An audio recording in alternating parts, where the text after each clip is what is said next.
Hi, welcome to my channel Nila talks. இன்றைக்கி நம்ம சேனலில் மதுரை ஸ்பெஷல் கோலா உருண்டை குழம்பு எப்படி செய்யலாம் பார்க்கலாம் வாங்க. இன்றைக்கி நான் 1/4 கிலோ கொத்துக்கறி ஆட்டுக்கறி வாங்கியிருக்கேன். அதை மிக்சர் ஜாரில் போட்டு ஃபைனாக இந்த மாதிரி அரைச்சிக்கணும். அரைச்சிட்டு இப்போ உருண்டைக்கு தேவையான மசாலா ரெடி பண்ணிக்கலாம். அதுக்கு ஒரு 10 சின்ன வெங்காயம், ஒரு சில் தேங்காய், 5-6 பூண்டு, 1 டேபிள் ஸ்பூன் சீரகம், 1 டேபிள் ஸ்பூன் சோம்பு,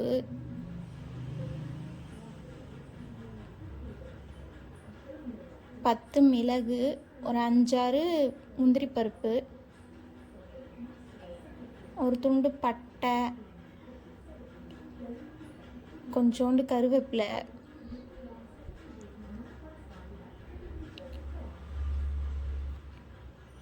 கொஞ்சமாக கொத்தமல்லி இலைகள் கிள்ளி இந்த மாதிரி போட்டுக்கணும். ஒரு பச்சை மிளகாய்,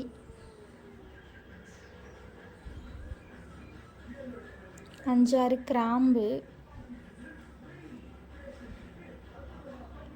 கம்மியாகவும் சேர்த்துக்கலாம். ஒரு துண்டு பட்டை, கொஞ்சோண்டு கசகசா,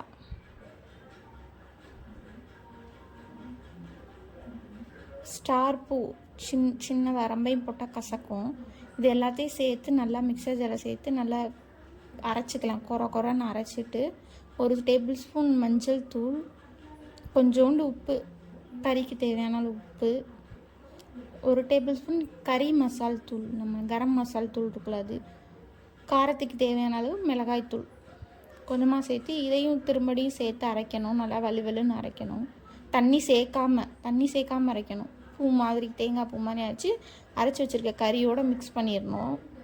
மிக்ஸ் பண்ணி ரெண்டையும் சேர்த்து திரும்படி ஒரு தடவை மிக்சர் ஜாரில் சேர்த்து கறியோடு சேர்த்து அரைச்சிக்கணும். அப்புறம் 200 கிராம் கறிக்கு நான் 150 கிராம் பொட்டுக்கடலை மாவு எடுத்து பவுடர் பண்ணி சேர்த்து ஆட் பண்ணியிருக்கேன். அதையும் இதோடு சேர்த்து பிசைஞ்சுக்கணும் உருண்டை பிடிக்கிறதுக்கு. இப்போ பொரிகடலை மாவையும் சேர்த்து கறியோடு சேர்த்து பிசைஞ்சாச்சு. இப்போ இது உருண்டை பிடிச்சிட்டு வந்துடலாம்.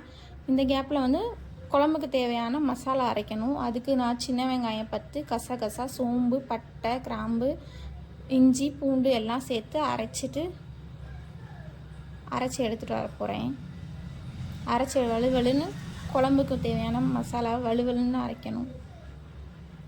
ஒரு பேனில் எண்ணெய் சேர்த்து நல்லெண்ணெய், கறி குழம்புக்கு முக்கியமாக நல்லெண்ணெய் தான் சேர்க்கணும்.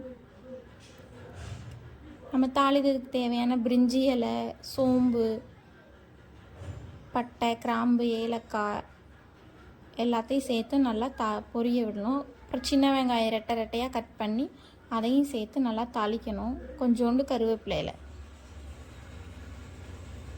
நல்லா வணக்கி விட்டுக்கோங்க. தக்காளி, நான் இன்றைக்கி ஒரு 4 தக்காளி பழம் சேர்த்துருக்கேன்.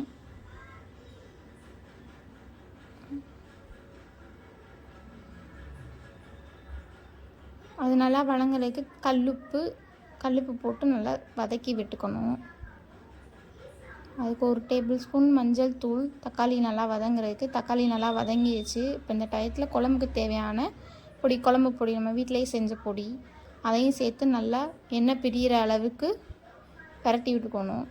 இந்த அளவு எண்ணெய் பிரிஞ்சு வரும், அப்போ தான் குழம்பு நல்லா டேஸ்ட்டாக இருக்கும். இந்த அளவு பிரிஞ்சு வரணும். இப்போ மிக்சர் ஜாரில் இருக்க மசாலாவையும் எக்ஸ்ட்ரா மசாலையும் தண்ணி ஊற்றி இந்த மாதிரி கழுவி அதில் ஊற்றிக்கிறேன். குழம்புக்கு தேவையான தண்ணி ஊற்றி இந்த மாதிரி குழம்பு கொதிக்க விடணும். ஒரு 20 நிமிஷம் கொதிக்க விடணும். அப்புறம் கொஞ்சோண்டு புளி ஊற வச்சு அதோட ஆட் பண்ணி அதையும் இப்போ குழம்பு நல்லா கொதித்து வந்துருச்சு. இந்த டயத்தில் நம்ம உருண்டை பிடிச்சிருக்க உருண்டைகளை கொஞ்சம் கொஞ்சமாக மெதுவாக சேர்க்கணும். ஃபஸ்ட்டு ஒரு உருண்டையை சேர்த்து பார்க்கணும் கரையுதா இல்லையான்னு. சில பேர் ஃப்ரை பண்ணி போடுவாங்க. அப்படி போடணும்னு அவசியம் இல்லை. பொரிகளில் அந்த கரெக்டான அளவு இருந்தாலே உருண்டை உடையாது. பாருங்கள், நான் எல்லா உருண்டையும் மெதுவாக ஸ்லோவாக சேர்க்குறேன். உருண்டை உடையவே இல்லை.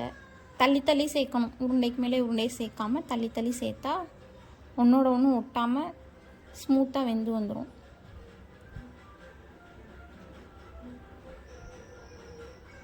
இந்த கத்தி கரண்டி வச்சு கிண்டணும். போட்ட உடனே உருண்டைகளை கரண்டி வச்சு தள்ளக்கூடாது, அப்புறம் உருண்டை உடஞ்சிரும். பாருங்கள், உருண்டெல்லாம் அழகாக வெந்துருச்சு. ஒரு உருண்டை கூட உடையவே இல்லை எனக்கு. ஒவ்வொருத்தவங்க ஃப்ரை பண்ணி போடுறாங்க, இல்லை இட்லி சட்டியில் வேக வச்சு போடுறாங்க. இந்த மாதிரி உருண்டை எந்த உருண்டையுமே எனக்கு உடையில. உருண்டை வெந்துருச்சுன்னு பார்க்குறதுக்கு உருண்டை வந்து மேலே எழுந்து இப்படி பால் மணி மேலே மிதக்கும். இப்படி பார்த்தா அது நல்லா வெந்துருச்சுன்னு அர்த்தம். நல்லா வெந்த பின்னாடி நல்லா கிண்டி விட்டுட்டு நல்லா லோ ஃப்ளேமில் வச்சா அந்த மாதிரி குழம்பு வற்றி வந்துடும். இந்த டயத்தில் வந்து நல்லா கொத்தமல்லி தலை தூவி லோ ஃப்ளேமில் வச்சா எண்ணெய் பிரிஞ்சு அழகாக குழம்பு கெட்டிப்பட்டு வந்துடும்.